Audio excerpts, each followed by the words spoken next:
कर लीजिए, मुझे उसमें कुछ कहना नहीं है, क्योंकि मैं इस फोरम पर जहां बिल की बातचीत चलती है वहां मैं कोई राजनीति लाऊं, इसकी आवश्यकता नहीं है।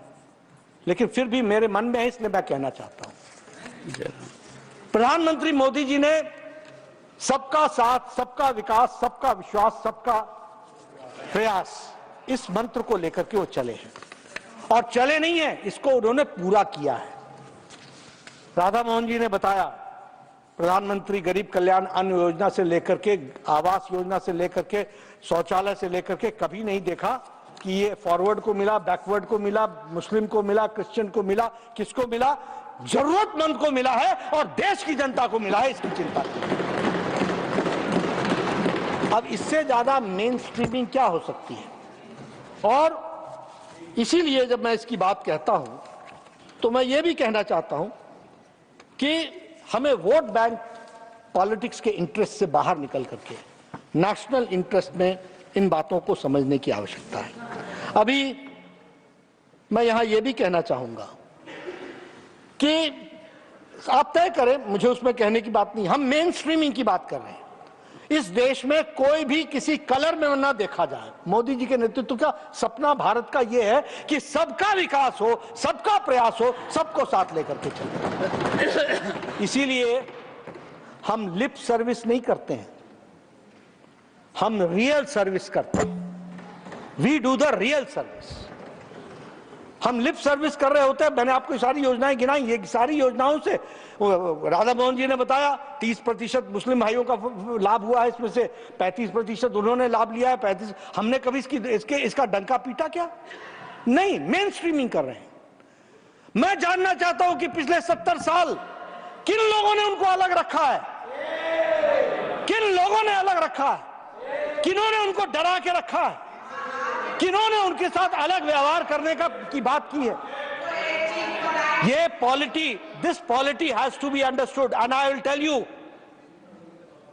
50 years later, 100 years later, we will not be there, but the course of action which we take today, that is going to make India stronger, that we have to understand. और आपने 70 साल का एक्सपेरिमेंट करके देख लिया। 70 साल का experiment आपने करके देख लिया, बांट करके देख लिया, वोट के पीछे पढ़ के देख लिया। 2013 का अमेंडमेंट ला करके भी 2014 में वहां बैठने के लिए मजबूर हो गए। इससे काम नहीं चलने वाला। और मैं इसमें आपको बताना चाहता हूं, जब मैं कहता हूं कि लिप सर्विस नहीं रियल सर्विस की है, तो मैं ये कहना चाहूंगा कि ट्रिपल तलाक तो सुप्रीम कोर्ट ने बहुत पहले कह दिया था कि लगाना चाहिए। भारत की जनता लगाना चाहती थी। आपकी सरकार, यूपीए की सरकार 10 साल बैठी रही, आप नहीं लगा सके। क्या तकलीफ थी जो नहीं लगाई गई? क्या वो रेट्रोग्रेटिव स्टेप था ट्रिपल तलाक हटाना, या प्रोग्रेसिव स्टेप था? हमारे नासिर साहब कहते हैं कि we would not like to remain second grade citizen. You made the Indian Muslim ladies second grade citizens, you made it second grade citizens. और मैं बताना चाहूंगा कि इजिप्ट में, सभापति जी, इजिप्ट में ट्रिपल तलाक, ये मुस्लिम देशों की बात कर रहा हूं, ट्रिपल तलाक मुस्लिम देश में, इजिप्ट में 1929 में समाप्त हो गया था। सूडान में 1929 में समाप्त हो गया था। बांग्लादेश में 71 में बना, 72 में ट्रिपल तलाक समाप्त हो गया। इराक में 1959 में समाप्त हो गया। सीरिया में 1953 में समाप्त हो गया। मलेशिया में 1969 में समाप्त हो गया। ये सब मुस्लिम देशों का मैंने नाम लिया है। ये भारत देश था जहां हमारी मुस्लिम बहनों को मुख्य धारा में लाने से रोका जा रहा था, और लाने वाले, मेन स्ट्रीमिंग करने वाले नरेंद्र मोदी जी बने, जिन्होंने उनको करके दिया।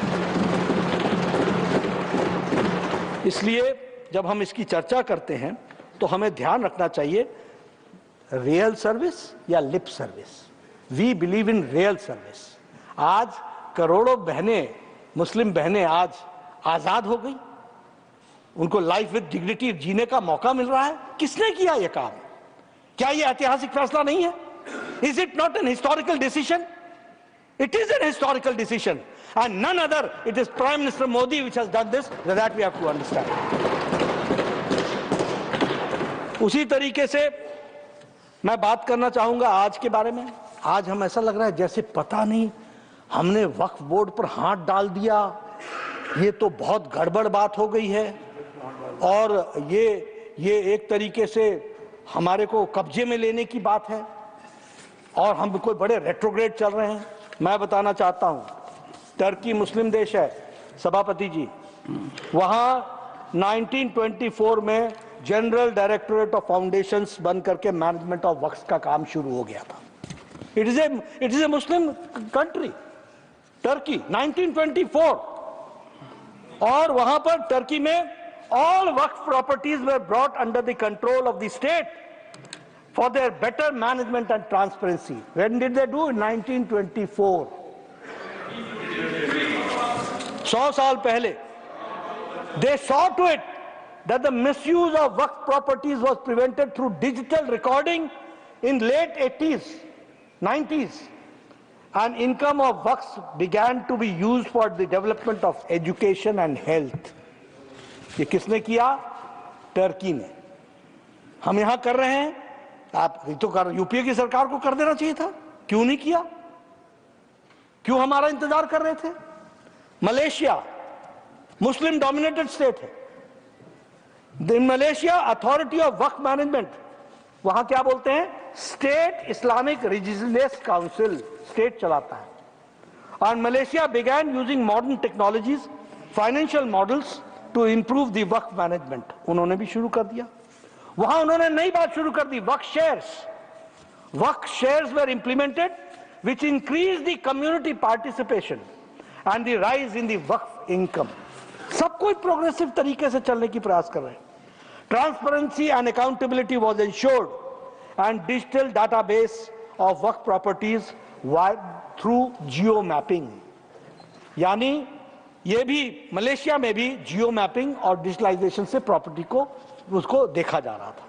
Saudi Arabia, reforms were made in Saudi Arabia in 2016 and the management of the waqf, और वहां पर सऊदी वक्फ अथॉरिटी बनाई गई which was established and new policies were implemented to make the waqf properties more economically beneficial. Economically कैसे beneficial हो सकते हैं, और the Waqf income was used to empower the religious and educational and social services. ये मुस्लिम देश जब वक्फ को सरकार कब्जे में लेकर के जब उसका मैनेजमेंट कर रही है तो कोई तकलीफ नहीं हो रही है। यहां तो हम भी नहीं कर रहे हैं, यहां तो वक्फ बोर्ड और वक्फ ट्रिब्यूनल और वक्फ काउंसिल ही चलाएगा। हम तो सिर्फ उनको नियम के अनुसार लाने का प्रयास कर रहे हैं ताकि वो अकाउंटेबल हो सके, उस तरीके का हम प्रयास करें। Indonesia again a Muslim dominated country. यहां Indonesia biggest Indonesia waqf board, जिसको वो बदान वक्फ इंडोनेशिया बोलते हैं, in 2004 waqf act was amended incorporating modern practices and registration for the management of waqf properties, or the concept of cash waqf was implemented for maximizing the benefits derived from the waqf assets. यानी उन्होंने नए नए प्रयोग करने शुरू किए ताकि वक्फ की प्रॉपर्टी का ज्यादा से ज्यादा सदुपयोग हो सके और लोगों के लिए काम आ सके। ईरान में the management of waqf properties is under the organisation of and charitable act affairs, ये भी सरकार के पास है।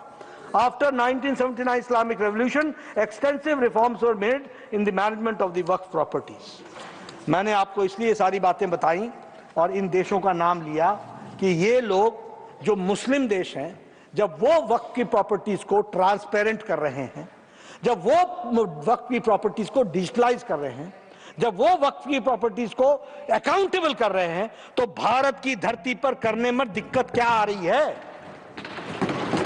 और इसीलिए मैं इस बात को आपके सामने रखना चाहता हूं कि इसके माध्यम से हम लोगों ने कोशिश की है कि हम ज्यादा से ज्यादा मुस्लिम समुदाय का वक्फ की प्रॉपर्टी का उपयोग हो सके, उनकी शिक्षा का, उनके स्वास्थ्य का, और उनकी प्रॉपर्टी सही हाथों में रहे, इसकी चिंता की गई है। मैं यहां आपको बताना चाहता हूं, 2013 की बात कही गई।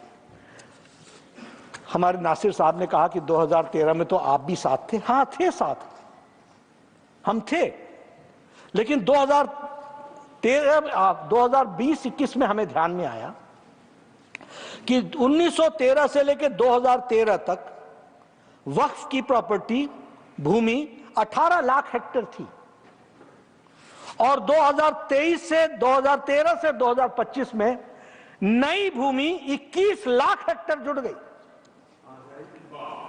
21 लाख हेक्टेयर जुड़ गई।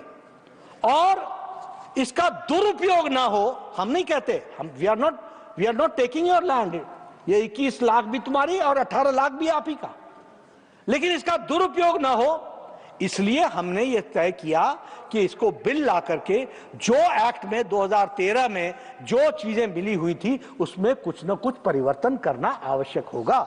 It will be necessary and law is an evolution, the implementation itself is an evolution process through which it goes. तो इसलिए दुरुपयोग को रोकने का प्रयास उसमें से किया गया और उसको करने के लिए मैं आपके सामने बताना चाहता हूं। अब ये जो अमेंडेड एक्ट था grants extraordinary, this act 2013, it grants extraordinary powers to the Waqf boards and appears to override the constitutional and the legal framework of India. ये article 14 of the Indian Constitution, equality before law, equal protection of law, इसको violet करता है 2013। और जो रिज्जू साहब bill लेकर के आए हैं वह उसको प्रोटेक्शन देता है, ये इसकी खूबी है, इसको हमको समझ लेना चाहिए। It violates Article 300A, legal protection from arbitrary seizure। ये arbitrary जो seizure होता है, ये इसको प्रोटेक्शन मिलती है 300A में, वो उसको प्रोटेक्ट करने से रोकता है। कैसे रोकता है? वक्फ बोर्ड का सेक्शन 40, वक्फ बोर्ड का section 40, the board may itself collect information regarding any property which it has a reason to believe that it is a waqf property। यानी अपने से ही तय करती है कि यह वक्फ प्रॉपर्टी है और अपने से ही रियलाइज कर लेती है यह protection against protection from the arbitrary seizure से रोकने का प्रयास है और इसको वायलेट करता है ये सेक्शन। उसी तरीके से ये वायलेट करता है fair trial, article 21 of the Indian constitution. मैं ये भी कहना चाहूंगा, आप सब लोग हाथ में संविधान की पुस्तक लेके घूमते हैं, रेडी रेफरेंस के लिए पॉकेट में रखते हैं। जब देखिए जयराम रमेश जी ने बता दिया, लेकिन पढ़ते हम हैं। Honorable Leader of the House, Honorable Leader of the House, Jairam ji, showing an object in the House is indecorous. Nothing. ये संविधान की किताब को, and a constitution should never be treated like an object. It's a sacred book, testament for our democracy. ये संविधान की रक्षक हैं, संविधान की बात करते हैं, रेडी रेफरेंस के लिए पॉकेट में रखते हैं, लेकिन इस्तेमाल हम करते हैं, उपयोग हम करते हैं। और इसलिए मैं ये कहना चाहूंगा कि ये जो violation of the right of fair trial, article 21, citizens cannot challenge Waqf decision in regular courts. हम 21वीं शताब्दी में जी रहे हैं क्या कि citizens cannot challenge the decision of the Waqf in the civil court? क्या ये आर्टिकल 21 का वायलेशन नहीं है?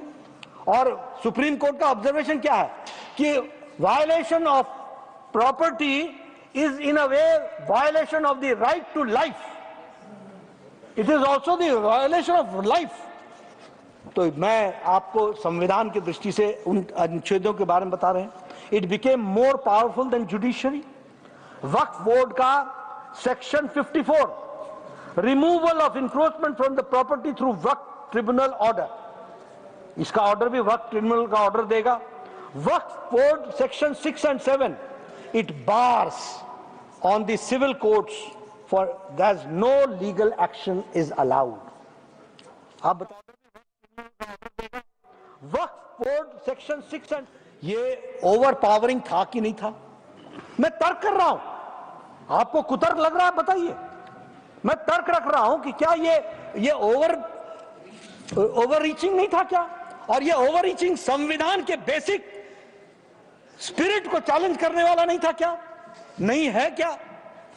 और इसीलिए इन सारे सेक्शंस को उसी तरीके से वक्फ बोर्ड का section 85 bar of the jurisdiction of the civil courts, waqf board का section 83 bracket 7 finality of the decision as mentioned, the subsection declares the tribunal decision as the final and binding, having the force of the civil court decree.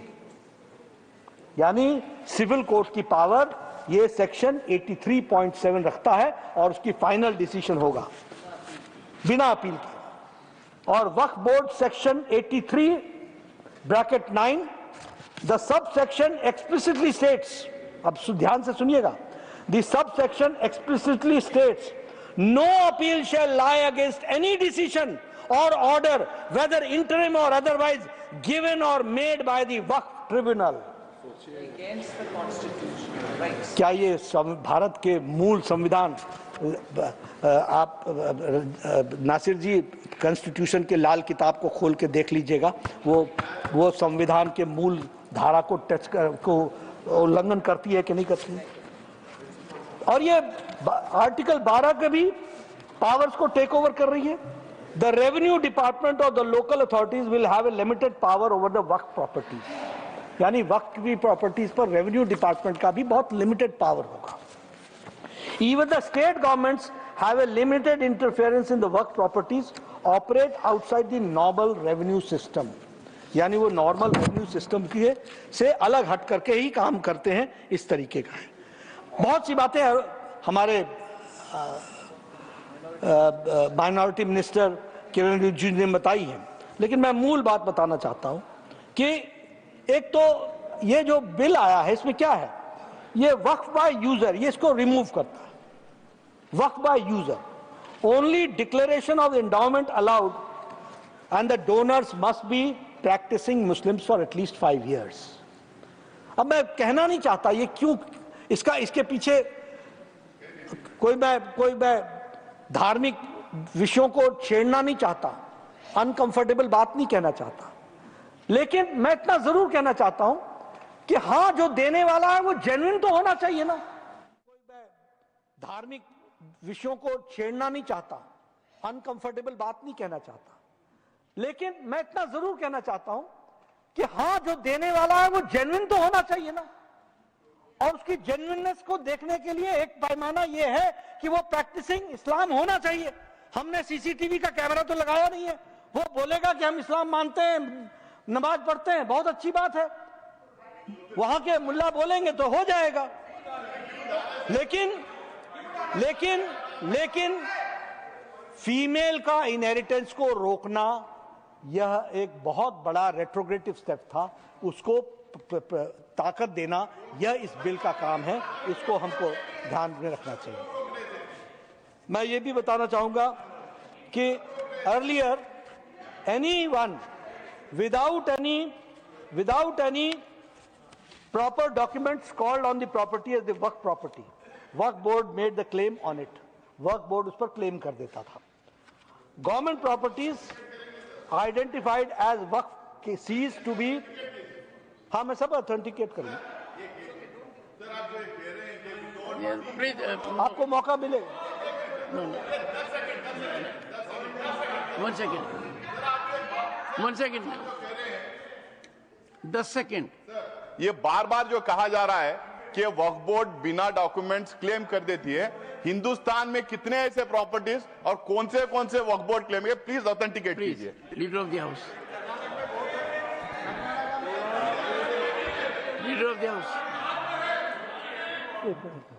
ये JPC को जिसके ये भी सदस्य थे, जो 285 stake holders मिले हैं और जिन्होंने जो डॉक्यूमेंट्स दिए हैं वही रख दें यहां पर, तो वो ऑथेंटिकेट हो जाता है। We will authenticate. 2000-year-old temple they are claiming is in Waqf Board property. How it is possible? Huh? Nasir हो गया अब। national. सर Sorry, ये Leader of the House has yielded. Sir सही है, यस yielded. सर ये तमिलनाडु वाला जो issue बार बार जो आ रहा था, मैं मिस कर गया बोलने के टाइम पे, वो विलेज का 20-30% वक्फ में था 1954 में वक्फ जब मैं मुझे बोलने दीजिए. उसके बाद सर 2000 के बाद में 2000 के बाद में जब तमिलनाडु में डिजिटलाइजेशन ऑफ रेवेन्यू रिकॉर्ड्स हो रहा था, तो उस टाइम पे रेवेन्यू ऑफिशियल ने उसे गलत तरीके से एंट्री किया. वक्फ बोर्ड और ट्रिब्यूनल ने ऑन रिकॉर्ड कहा है कि वो वक्फ प्रॉपर्टी नहीं है. ऑन रिकॉर्ड कहा है. जेपीसी में चीफ सेक्रेटरी, रेवेन्यू सेक्रेटरी और डीसी आके बोला है कि वक्फ बोर्ड कभी क्लेम नहीं किया करके. ये झूठ फैला रहे. Leader of the House. Sir. Leader of the House. Leader of the House. Honorable Finance Minister. Madam, sir, thank you very much, sir. I'm not trying to come in with additional facts, but all that has been said before the JPC, but I do honestly request Honorable Member Syed Nasir Hussain that he certainly speak for all that he wants to say. But to sweep away serious matters of concern, this particular village has, let me finish. Let me finish. Nasir, no, please. All of us are listening to you. We want a debate which is going to... Please. Thank you. Thank you very much. Thank you very much.